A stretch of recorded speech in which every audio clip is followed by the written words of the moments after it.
السلام علیکم. چین په امریکې باندې 2 بمونه داسې ورواړول چې امریکې له په مړۍ کې لاړې وچې کړې دي. بمونه زما مطلب داسې نه چې د هوا نه په اوریجنل ایکسپلوزیو بمونه وروشتل او هغه وچاودل. د ټیکنالوژي په میدان کې یو ډرون داسې انویل کو چاینا چې د امریکې د جازونو خیر نشته دی. بل 6th جنریشن شپږم جنریشن والا فایټر جیټ چاینا انویل کو. د حق د حیرانېدو خبره ده دغه غم د امریکې سره اوس دی چې د چین ډیر زیات په ټیکنالوژي کې او سپیشلی په ایر فورس کې د امریکې نه کافي مخکې لاړه دی. خو کته ډرون ته وګورئ کنه دا فرست فلایټ ول دی ورکړ چا د حقیقت نه تصویر غسته د حقیقت نه د ډرون داسې ښکاري. د دې ډیزاین ته کته وګورئ دا داسې دی بالکل برته د ښکاری ته وي که 2 ډرونز چاره یو ځای کړي داسې ټوین غونته کې ډرونز ښکاري. دا ډیزاین جوړ لدی د پاره دی چې د کوم کار غستل کیږي چې هغه کار ته واغستل شي. د نوم چې دی هغه WZ9 ډیواین ایګل دی. اوس په دغه خوبیان څه شي دي چې امریکا ته دون یریږي ته کته وګورئ کنه د دې ډیزاین ته وګورئ نو تا ته مو بالکل د ښکاری ته که 2 ډرونز چاره یو ځای کړي دي. دې ته ویل کېږي ټوین فیوزلاژ ډیزاین. دا د دې لپاره چې یو خو ډرون په هوا کې سټیبلی صحیح شو سټیبلیټي په دې کې بل دا پیلوډ وزن د ځان سره وړلی شي او خو کافي لري فاصلو پورې وړلی شي مزل کولی شي او سټیبلی چې ګډوډېږي را ګډوډېږي په هوا کې نه. او د هغې نه علاوه که وغواړي چې زه تاو راتاو شم نو چې مینیوربیلیټي پکې ښه کافي مطلب زر تاویدی شي ایجیلیټي پکې. نو د دې لپاره دا ډیزاین په کار راځي او د هغې سره د فیول افیشنسي هم کمیږي. د هوا ډریک چې کله سیوایي او د هوا په ترو باندې ځان بره خېجولی شي که نه نو فیول مطلب تیل د کم سوځي کم خشاک سیزي کم خرچه کوي. نو د دې لپاره استعمالیږي ټوین فیوزلاژ ډیزاین. نو هغه ټوین فیوزلاژ ډیزاین په دې کې انسټال کړی دی. اوس ګوره د دې ټولو نه مین خوبي دا ده کنه چې د دې د امریکن جازونه نه دي دا ته نه بچ کېږي. یو F-22 ریپټر چې کوم دی یو B-2 یو F-35 F-35 دا سټیل ته ټیکنالوژي والا جازونه دي. سټیل ټیکنالوژي مطلب دا چې ریډار نه ډیټیکټ کوي. نو په دې کې دوی داسې سیستم د ریډار کړی دی چې د دې دا جازونه نه خلاصېږي دی به ډیټیکټ کوي. نو دغه د امریکې څخه هم دی چې کوم جاز ما د دې لپاره جوړ کړی چې څوک را د ریډار په ترو معلومولی نه شي. دوی خو معلومولی شي په دې کې دوی کړی دی ایډوانس ریډار سیستم. داسې ریډار سیستم یې پکې کړی که نه چې هغه په پیسډ ارې ټیکنالوژي باندې کار کوي. اوس پیسډ ارې ټیکنالوژي څه شی ده ګوره ته که عام ریډار ته وګورې که نه نو عام ریډار مخ که به داسې تاویږي راتاویږي داسې تاو شه بیا داسې تاو شه او بیا داسې تاو شه او ټوله ورځ تاویږي راتاویږي کتلی به دي. نو فزیکلي هغه تاویږي راتاویږي یو ځای او بل ځای د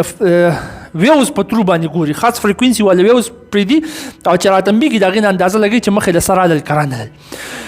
دا اوس دلته کې چې کوم دا پیسډ ارې ټیکنالوژي د دې کې د فزیکل مومنټ اجت نه وي. دې کې څه چل کېږي دې کې بلا شی انټیناز لګولي لکه داسې مثال کې طور پر زه تاته وایم یو انټینا دلته شو بله دلته شو بله دلته شو بله دلته شو بله دلته شو داسې پکې بلا شی انټیناز لګولي او د هر انټینا نه خپل سیګنل د ویوز وځي څه شوله. نو دا ویوز روانې سیده او جوړی د یو بل سره کنسټرکټیو انټرفیرنس موږ په فزیکس کې دې ته وایو چې یو لهر بل لهر له مدد ورکوي چې خپل کار تیز کړي. یو لهر د بل لهر اثر نه ختموي.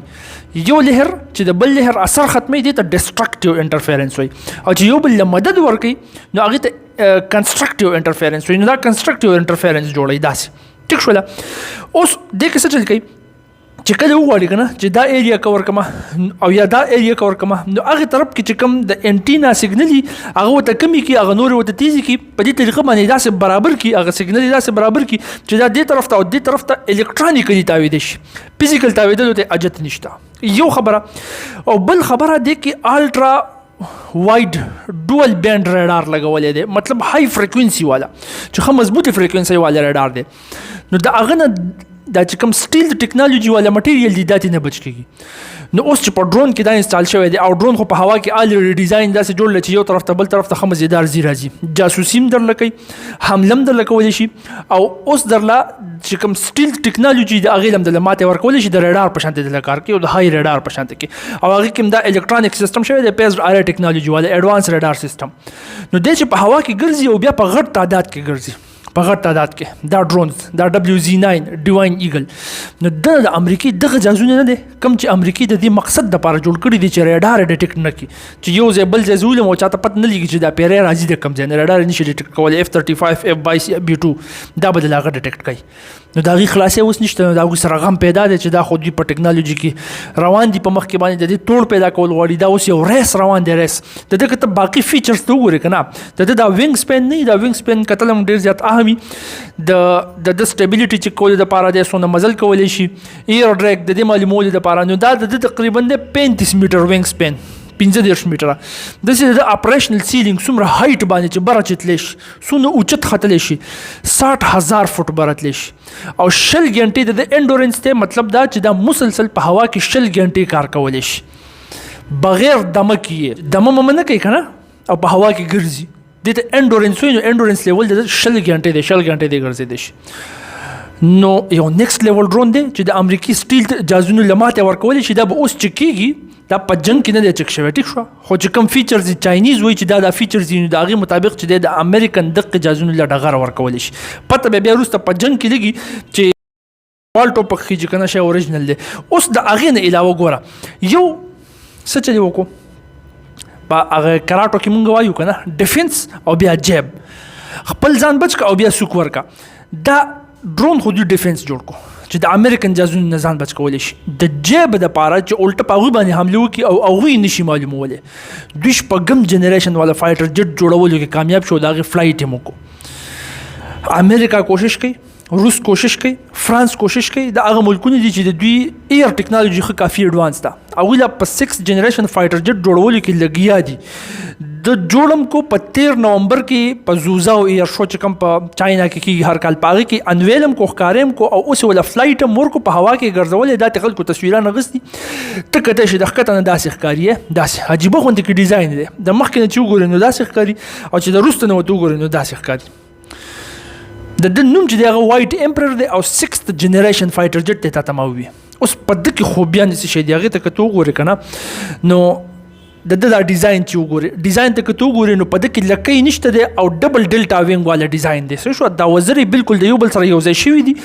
لکه هغه فیلکن مرغۍ چې ځي نه هغه وزر چې شاته کې په 300 کیلومتر پر هاور سپیډ نه ورسېوا شي ورپسې هغه شانتې د وینګ د وزرو ډیزاین دی داسې ټراینګل لحاظ سره او لکۍ مکۍ پسې نشته دی داسې ډیزاین یې جوړ کړی دی دا د های مینیورډیبلیټي دپاره او د های سپیډ گین کولو دپاره چې سپیډ های گین کولی شي د هغې دپاره پکار او یو ریډیوس سټرکچر یې داسې کراس سیکشن یې کم مطلب ایریا یې کم یې ریډار یې نشي راغستلی نو دا ډیزاین یې ولې داسې جوړ کړی دی اوس په ده کې خوبي دا ده چې په ده کې اډوانس سټیل ټیکنالوژي استعمال شوې ده اوس اډوانس سټیل ټیکنالوژي څه مطلب شو په دې وجه باندې ته 6th جنریشن فایټر جټ د چاینیز مطابق چې دا دی دا سټیل ټیکنالوژي نه ده تا ته ما ووي دا دې ټیکنالوژي ته وایي چې دا ته په جاز کې داسې چل وکړي چې ریډار یې نشي معلومولی دې ته سټیل ټیکنالوژي وایي نو د دې لپاره چې کوم مټیریلز استعمالیږي که نه نو د هغې وزن سې وایي او هغه پیل هم راځي ساینسدانان په دې کوشش کوي چې دا مټیریل زموږ داسې کار وکړو چې د کې سټیل کرکټر هم وي او د سپک هم وي او نری وي په دغه کې لا د اوسه پورې څوک نو کامیاب شوي چې چاینیز کامیاب شو دا ایډوانس سټیل ټیکنالوژي ده نو دوی څه چل وکړو دوی داسې مټیریل جوړ کړو چې یو خو د هغې وزن هم سپک دی بل نرم دی نو چې په دې باندې د پاسه ولګو او سټیل ټیکنالوژي هم پکې ده او داسې سټیل ټیکنالوژي پکې ده چې های فریکوینسي والا چې ښه مضبوطې فریکوینسیان یې د کومو ریډارونو هغې هم نشي راغستی هغې په ده باندې لګولي نو اوس د دې سره څه چل وشو ګوره چې یو په ده باندې هغه مټیریل کم ولګېدو نری ولګېدو سپک دی د هغې د وجې نه په دې جاز کې اجیلیټي سیوا ده مینیوربلیټي سیوا ده په ساده پښتو کې مطلب دا چې دی په هوا کې زر تاویدی راتاویدی شي دا چې کله ډاګ فایټ که نه د جازونو په خپل منځ کې په هغې کې دا ډېر پکار راځي د ډاګ فایټ مطلب دا چې یو جاز مخکې دی بل وروسته دی او دا جاز به هغه جازولي څنګه چې په هغه فروری کې د انډیا جاز راننوتی او که نه د ابینندن والا پاکستانی چې ورپسې ورپاسېد او ویشتوی نو دا په هوا کې د جازونو جګړه دا ډاګ فایټ دا ډېر زیات اهم او ډېر زیات لازمي د جنګ په وخت کې ډېر پکار راځي نو چې کومو جازونو کې غټ خېټي جازونه وي ته په خپله سوچ وکړه که نه وړوکې ګاډی څنګه ښکلی زر تاویږي اوس ته ټریلر راتاوې سی به په هغې طرف نه به ورته شیش رالې داسې به راتاویږي نو هغه درون او غټ سایز دی ځکه که نه نو دا شی که ته په جاز کې عام ایربس چې څنګه د پسنجر ځي او راتاوې ته جنګ خو پرې نشي کولی په جنګ کې ډاګ فایټ دپاره پکار دا ده چې د هغه اجیلیټي مینیوربلیټي په هوا کې زر تاویدل او چې ګډوډېږي هم نه سټیبلیټي هم ورسره سیوایي دا ډېر زیات اهم دی نو هغې دپاره سټیل مټیریل داسې پکار و چې لږ سپکي او لږ کمي نو چې ریډار هم نه ټکټ کوي او الټه پکې دا خاصیت هم چې د ډاګ فایټ کولی شي نو په هغې کې چاینیز تقریبا چې کامیاب شو چې دا ایډوانس لیول والا سټیل ټیکنالوژي په دې کې انسټال کړه او د هغې مطابق چې دا 6th جنریشن فایټر جټ دی د دې د پاسه خبره دا ده چې دس از اکوپډ ود اے آی آرټیفیشل انټیلیجنس په ترو باندې پوره دا چلیدی شي دا اوس نیکسټ لیول ایر ټیکنالوژي ده. د ایلان مسک خبره دی یاد شي کنه تاسو ته، ما د ایلان مسک خان خبره کړې و چې هغه وی چې اوس هم ځینې قمقلان F-35 جوړي، ولې نه په ډرونز کې انویسټمنټ وکړي. F-35 خو بیا هم انسان په هوا کوي، نو انسان چې په کوم ځای کې خبر شي چې دلته کې خطر ده او اوس مرم، نو بیا ځل نشي کولای چلته ورشي هر څومره چې بهادر شي. مشران متل کې کنه په ځنګل کې هر سړی یریږي خو څوک حل وي او څوک نه وي. نو دغه شانته کې چې هر څومره بهادر شي چې کله ته پته ولګي چې دغه ځای کې اوس نه بچ کېږم نو نه ورځي. او ډرون خو یو داسې شی چې انسان پکې نشته، هلته کې ورسو که څه چل پکې کېدلو غر کېدلو د الټۍ په د پاسه راوغورځوه خودکش ډرون به ثابت شي بیا به هم درله کار وکړي. نو هغه د ارټیفیشل هغه انمینډ ویکل وکنه، نو دغه شان جازونه کې چې ته ارټیفیشل انټیلیجنس انسټال کړې دا یو قسم له انمینډ ویکل شو، اټونومس سیستم شو. نو بغیر د پایلټ نه دې ته هغه کار کولی شي کوم چې ورپسې پایلټ کوي. نو ته سوچو که دا څنګه نیکسټ لیول جګړه به دا چاینا کوي چې دی به په خپل ځای کې په خپل ځمکه کې ځان په بنکرو کې چېرته دننه محفوظ کړي او د جازونه به ګرځي، اټیک به کوي، میزایل به وروي، ځان به بچ کوي را بچ کوي، ډاګ فایټ به کوي، نور جازونه به ولي او انسان به پکې نه. نو د اے آی په ترو باندې ایډوانس لیول اے آی په دې کې انسټال کړی، د هغې سره دا نه چې یوازې اے آی دا ابیلیټي دا صلاحیت هم پکې کېښودی که فرض که انساني وغواړي نو چې مینولي هم چلېږي، نو د مینول سیسټم هم پکې کړی، دواړه یې پکې کړي دي. بل ملټي رول کیپیبلیټي د پکې. ملټي رول کیپیبلیټي مطلب دا چې د هوا نه هوا کې هم جګړه کولی شي، سرفیس ټو سرفیس، او د هوا نه که ګراوند ولي که نه د بره ځای نه ګراوند ولي، سرفیس ټو ګراوند چې ورته موږ وایو، هغه اټیک هغه حملې هم دی برابر کولی شي. د هغې نه علاوه د سپیډ چې دی هغه سوپرسونیک دی. سوپرسونیک مطلب چې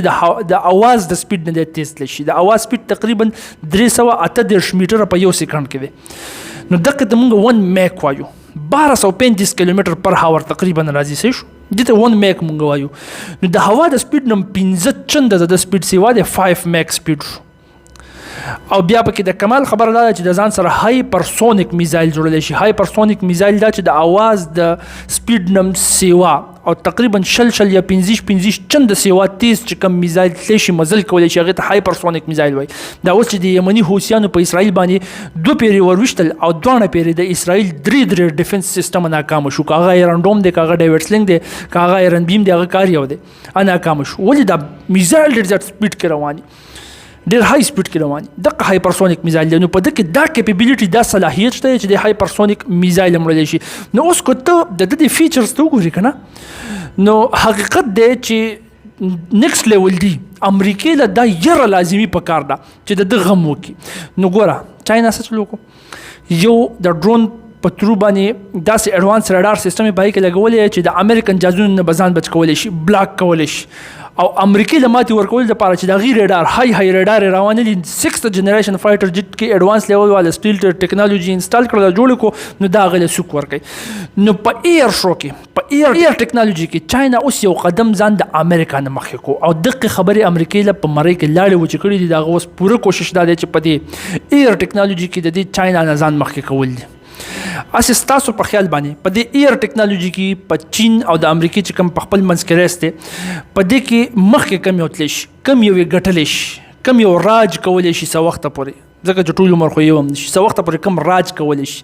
د خپل رای اظهار په کمنټ سیکشن کې وکړئ. وما علینا الا البلاغ. جزاکم الله خیر.